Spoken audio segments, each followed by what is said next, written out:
Bien, estamos ahora con NOURIEL ROUBINI, el hombre que predijo la crisis del año 2008, el gran gurú de la economía mundial.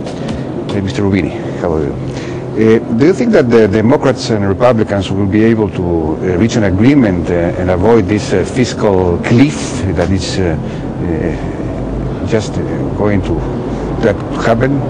Well, they're talking with each other and they started negotiations, so the tone of this negotiation for now has been positive, but we have to recognize that Republicans are really against significant increases in taxes, while Democrats are against spending cuts, so they're ideologically very divided, and there is not a lot of time left until the end of the year before the winter holidays, so there is a risk that an agreement is not reached until December, maybe reached only in January or later. The later is reached, the more is going to be the worries by financial markets about the fiscal cliff and its negative effect on economic growth.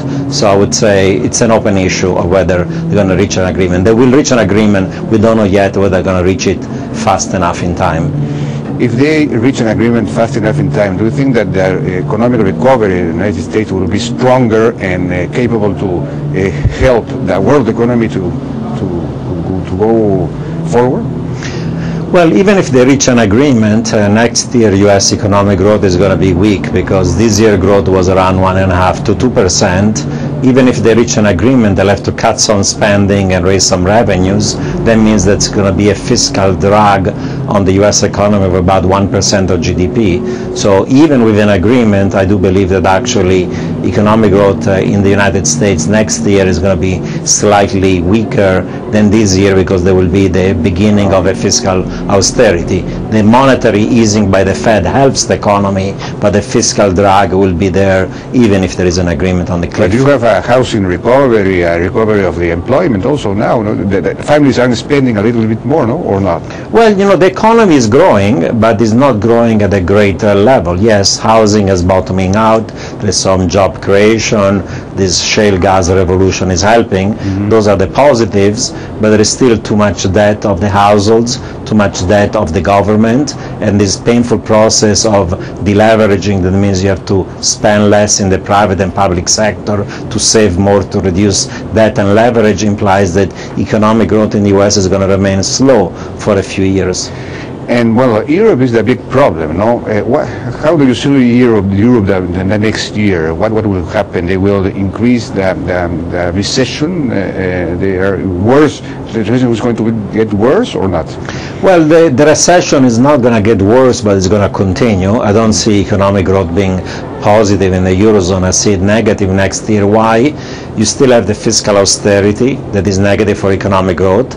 Secondly, the banks don't have enough capital and therefore they're cutting credit. There's a credit crunch that slows economic growth. Three, the value of the euro is too strong. The periphery of the Eurozone, the countries in trouble need a weaker euro, but the value of the euro is too strong.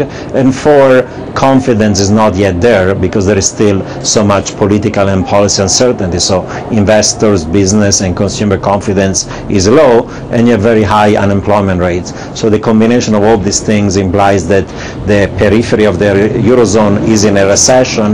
The recession is going to continue, and now there is even a slowdown of growth in Germany and the core of the Eurozone because of the trade links with the periphery.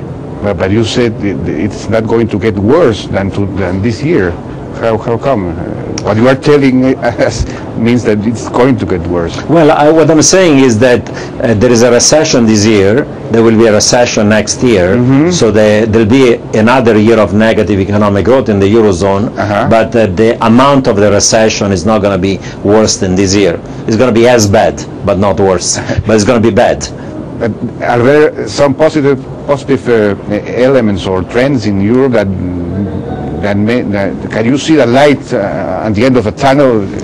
Well, there are some positives. The first one is that the European Central Bank has taken a more active approach. helping countries by printing money with this new program to buy the bonds of countries in the periphery. That could be a positive.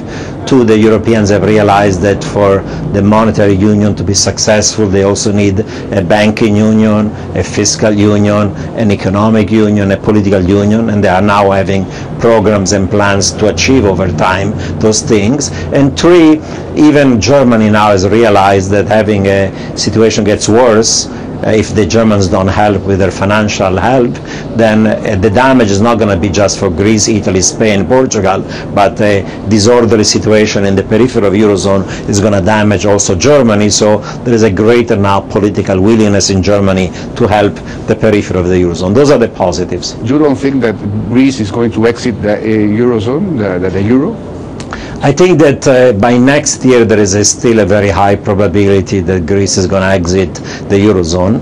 Now, if Greece exits when Italy and Spain are out of the woods and they are stabilized, then you can have an orderly exit of Greece that is not damaging the rest of the Eurozone. But if the situation in Italy and Spain remains fragile as it is right now, then an exit of Greece could have a significant contagion effect on Spain and Italy. That's the risk of an exit of Greece. And China, are they going to be able to make the reforms they need to increase the national consumption, the people consumption, and I don't know, the rule of law, implant the rule of law for the economy? Well, they know what they need to do. They have to do market-oriented reform, they have to reduce the investment, they have to increase consumption, they have to reduce the share of exports in GDP and have more domestic spending. They've been saying it. The constraint in China is that you have essentially a group of people that has a collective leadership decides. There is not one person. Within that group of 7 people are the leaders. There's a spectrum of views. They tend to be cautious, they tend to be gradualist, they tend to be conservative, so they will do reforms. My worry is they're going to do this reform too slowly compared to what's necessary and desirable, and therefore if they go too slow, then the risk of a hard landing in China would rise. If they accelerate the reform, then you substitute the fall in investment with a rise of consumption, and you'll have a soft landing for China. And that hard landing would be when, do you think? I think the hard landing in China could occur in 2014. Not this year, not next year, because there is still momentum of economic growth, but investment is now falling as a share of GDP, so they have to do the reforms to increase consumption. So they still have at least a year and a half to see whether they can do the reforms. And how do you see Latin America? I see it overall positive. I think that there's a region of the world that is now much more stable economically in terms of macro policy, monetary policy, fiscal policy, socially, politically more stable. Some countries have center-left governments, some countries have center-right governments, but most of the countries in the region are committed to continue market-oriented reforms, with some exception. There are some countries in Latin America that have taken a more populist approach to economic policy, like Venezuela, like Argentina, like Bolivia, like Ecuador, and they are not, their economic situation is weakening, but countries like Brazil, like Chile, like Peru, like Colombia, like Uruguay are following market-oriented policies. Of course, they also care about social progress and making sure that growth is inclusive, and they have to care about providing social services, but I think that market-friendly economic policies are the most part of the region, what is happening, and that's going to be positive for the economic growth of the region of the world. How do you see the world economics in the medium term? Are there the positive trends are stronger than the negative trends? How do you see in 4, 5, 6, 7 years? Well, over the medium term, I would say I'm quite positive. I'm more worried about the short-term risk, like, say, fiscal cliff in the United States, or Eurozone crisis, or geopolitical risk in the Middle East, or, the worry about the China hard landing. I think that over the medium term, emerging markets are going to grow robustly.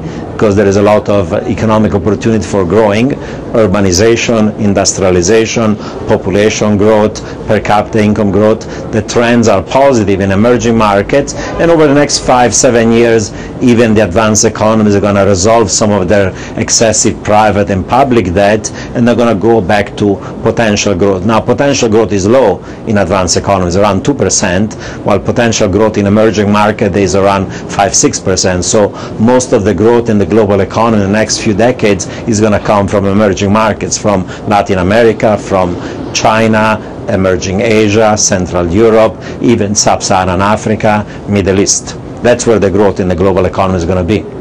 And the globalization process is stronger or weaker since the financial crisis of 2008?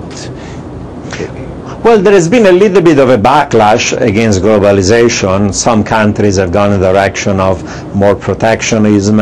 Some countries have imposed capital controls.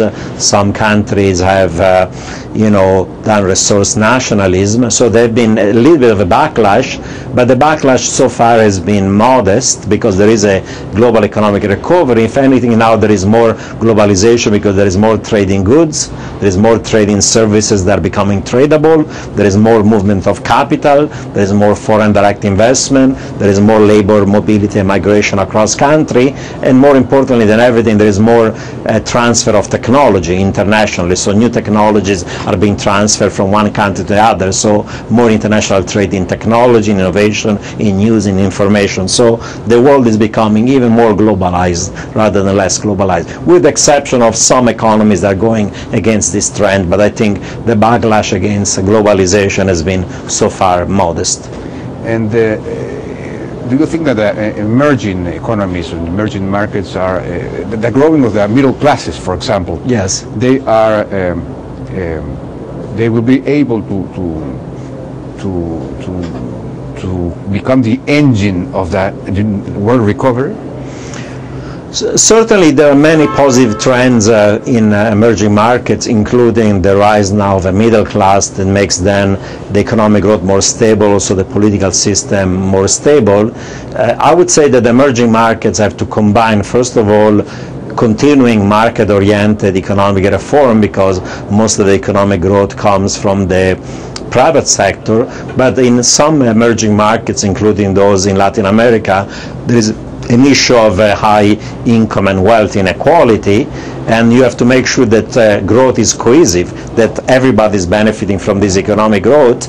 Now, the way to address this issue about inequality is not of policy of redistributing income and wealth, but rather first to achieve high economic growth, and two, having governments that provide social public goods. You have to have a government provides investment in education, in skills, in healthcare, in infrastructure, and having a basic social safety net and pension. So you have to have a market-oriented system, but also one that is socially conducive of making sure that inequalities are reduced and you give economic opportunity to everybody.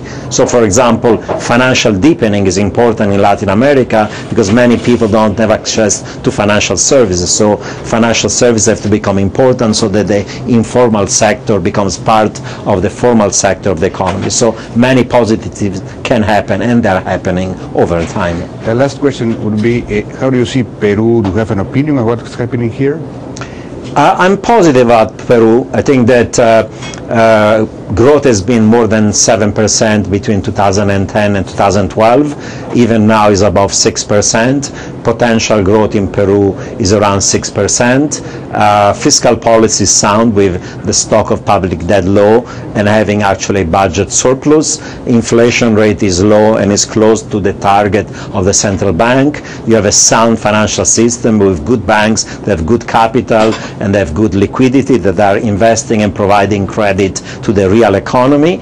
You have a stable political situation with a government that, when it was elected, there was some concern that Humala will become more like Chavez, but the reality has become more like Lula. So he has continued market-oriented economic policy. So the framework is positive. There's been an opening to foreign direct investment. There's a lot of opportunity for lots of investment in the resource and mineral sector. So I'm positive. positive. I believe that this is a country that can grow for many years to come at an average of 6% as long as this economic policy framework remains stable, as I do believe it will be. So I think that Peru is going to be certainly one of the success stories, not just in Latin America, but also among emerging markets.